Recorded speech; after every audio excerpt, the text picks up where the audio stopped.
Peace, everybody. Welcome to Capital Combat. The name says it all. I'm Hakeem Branch, and today I'm going to recap this past Saturday's Keith Thurman versus Manny Pacquiao WBA title fight. If you caught our preview video, what I'm going to do is talk about what we thought was going to happen in the preview video versus what really happened in the ring. Now, there was a lot of things we laid out in that. So, if you haven't watched that video, make sure you go back and watch that. Then watch this one. So go ahead and hit that subscribe button because we're going to cover a lot of stuff here, but I'm going to try and keep it really brief under, certain, maybe like 10 minutes. So in the fight, we got a very entertaining, high action fight between Thurman and Pacquiao, and we all know that Manny came out on top. So how did we get there? In the preview video, I stated that Pacquiao had to get Keith Thurman's respect early on in the fight because Thurman, using that same mentality that the other guys that he had fought previously in those divisions when he was coming up back in the day, like, I'm bigger, I'm stronger, I'm younger, I should be able to take this guy out using my size and strength. So Manny would have to hit him with something that would make him say, okay, I have to take him seriously. And I believe he accomplished that. The first round was pretty frenetic. Thurman's coming forward, not using a lot of movement, which kind of surprised me. But he was throwing some hard shots, but it looked like he was kind of pushing his punches, meaning he wanted them to be really hard, like he was really trying hard for that knockout. Meanwhile, Manny, using his veteran experience and just the insane skill set that he has, was able to flow a lot more. So they're trading leather. Manny's moving, and moving well, actually. He's moving to his left, which they always tell people southpaws not to do, but he does it very well.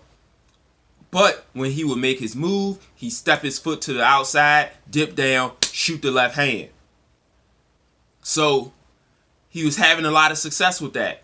But about 30 seconds left in that first round, he starts to his patented combo. He does that wind up right hand. He shoots the left to the body, which he does often. Thurman is backing up from that and tries to pivot out. He runs out of room. Manny comes over the top with that right hand, and down he goes. So he catches him off balance. He catches him when he doesn't think he's punching, which is another key that we laid out for Pacquiao to win. He had to punch when Thurman didn't expect him to punch, something that Manny Pacquiao is great at. He accomplished that in the first round. So I think that level of respect was laid, but Thurman, still believing in himself, stayed in front of him for about 3 to 4 rounds. One round that I really thought was very impressive from Manny Pacquiao was round 4, in which he threw a lot of body shots, body combinations, and that's something we don't see from Manny Pacquiao often. So that was very impressive, and it helped to really pile up those points on Thurman.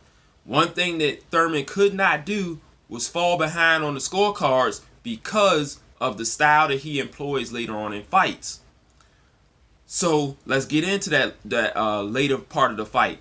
Round 6 through 9 is when Thurman begins to move. He begins to counter well. He begins to find those openings in Manny's defense and start to score some really good punches.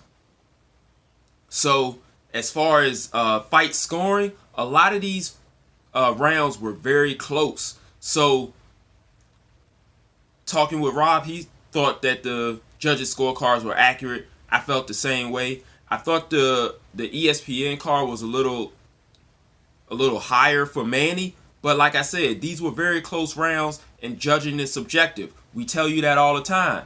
So those close rounds, if someone favored Manny, we can see that. A lot of times he ended up stealing rounds from activity, whereas Thurman's working, but he's not landing everything. He's touching Manny here and there, but nothing really effective. That's something that we put into the preview video. Effective aggressiveness, effective, clean, effective punching are criteria for scoring. So just because you land a glove on somebody doesn't mean it's effective. And I think that was happening a lot for Thurman. He was doing a lot of touching of Manny, like trying to set up big shots. But when Manny threw his, he threw his with a lot more intent. They showed a lot more. And when he landed, Thurman's body reactions had a bigger reaction than when Thurman landed on Manny Pacquiao. So those are some of the things that led to Manny stealing a lot of those rounds, where Thurman was being very active, landing a lot of shots, but those shots didn't seem like they were really affecting Manny the way Manny's shots were affecting Keith. So back to those middle rounds is when he begins moving around, he begins pot shotting, he begins to catch Manny coming in, he begins to catch him at the end of Manny's volleys, and he's starting to look very well. He's starting to look like the Keith Thurman that we saw taking on the Danny Garcias, the Sean Porters of the welterweight division. Those guys are the top guys in the division, and he was able to defeat them using those same techniques and principles. So it begins to shine, but we're wondering if it's too little too late. In my book, he did bank those 4 rounds, 6, 7, 8, and 9, but he's far behind on the scorecards. He's going to have to sweep everything. The 10th round happens. Another round is going Thurman's way until he gets hit with a vicious left uppercut to the body that he reacts to immediately. So this one punch alone, and Manny trying to, put on the pressure, Thurman even takes his mouthpiece out, showing even more that he was very affected by that punch. So in the last 30 seconds of that round, Thurman starts to come on again, but none of that work overshadowed the fact that he was severely hurt by that body shot by Manny Pacquiao. So that you got to give him that round. Well, you don't have to, but I feel that that's something that would give him that round. And I think most people agree with me on that. But I'm going to tell y'all again, judging is subjective. So if someone's, felt a different way, that's fine. That's why the only scorecards that count are the ones of the official judges. So the 11th and the 12th round were pretty close. You could go either way on one of those, especially the 12th round. The 11th round for Thurman, you could have scored it for him. Another really close round was the 3rd round. And the 5th round, I think the 5th round was pretty close as well.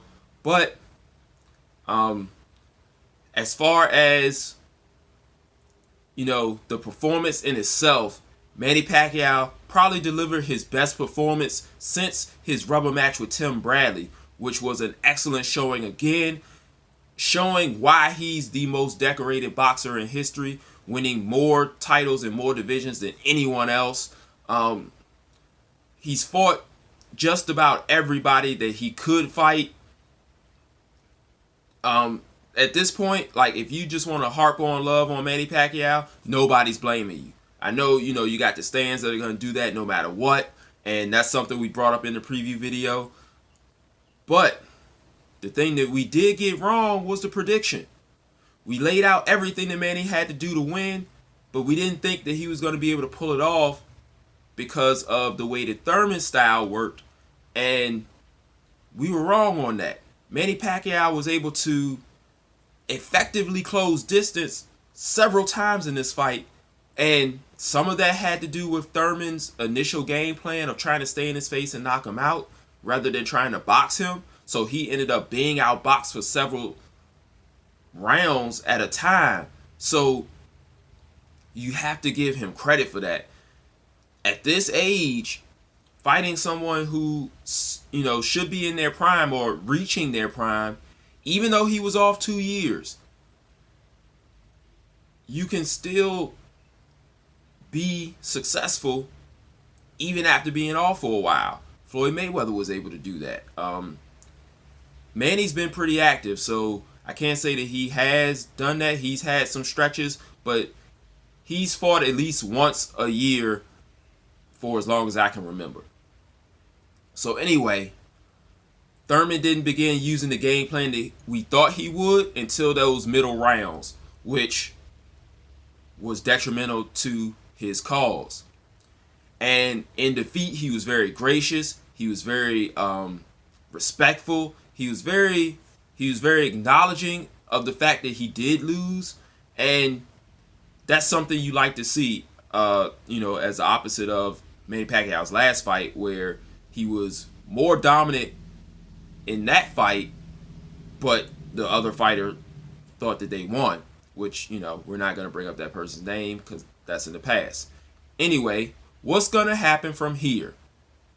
Who does Manny Pacquiao fight next? Who does Keith Thurman fight next? For Thurman, I'm assuming that he takes a lower level fight, kind of step down, get that activity back in there, get back in the groove, get back to who he is, and then try to get back either a rematch or one of the other young welterweights trying to get back, into that prominence so he can become once again one of those top guys. I mean, he still is a top guy. Losing this fight doesn't make him any less. Remember, he lost to one of the greatest fighters in the history of the sport. You can't down him for that. And he fought his butt off in that loss. He didn't pack it up and go home. He didn't get stopped early. He fought tooth and nail with Manny Pacquiao to the end. It just wasn't enough. And that is something you can take and learn from. So I know a lot of people are going to try to, downplay Keith Thurman. If they do, just stop watching that video. Keith Thurman is who he was. He is a top welterweight. So Manny Pacquiao deserves more credit for beating another top welterweight rather than tearing Keith Thurman down, which in essence tears Manny Pacquiao down. Because if Keith Thurman isn't that great, then this win isn't that great. But it is. So as far as Manny, I still think a Terrence Crawford or an Errol Spence fight would be too much. Those guys are really big, really physical, excellent boxing skill. So I don't think those fights would be good for him.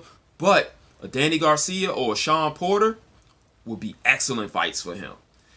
That could continue that, legendary run, continue to stamp his name in the history books, and they're still winnable fights.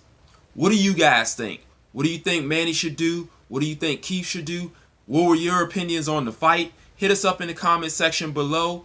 Follow us on Facebook, Instagram, Twitter, Capital of Combat. Hit the bell icon if you haven't yet so you get all of our videos as they come out. This is round one and you already lost. They don't seem to see that everything we done is coming and gone. My fists are on fire. I perform till I perspire. My demons are in a rage. Keep thinking that it's a game. I kick rhyme, hurricane. I told them I don't play. I'm liquid. Black Street Fighter.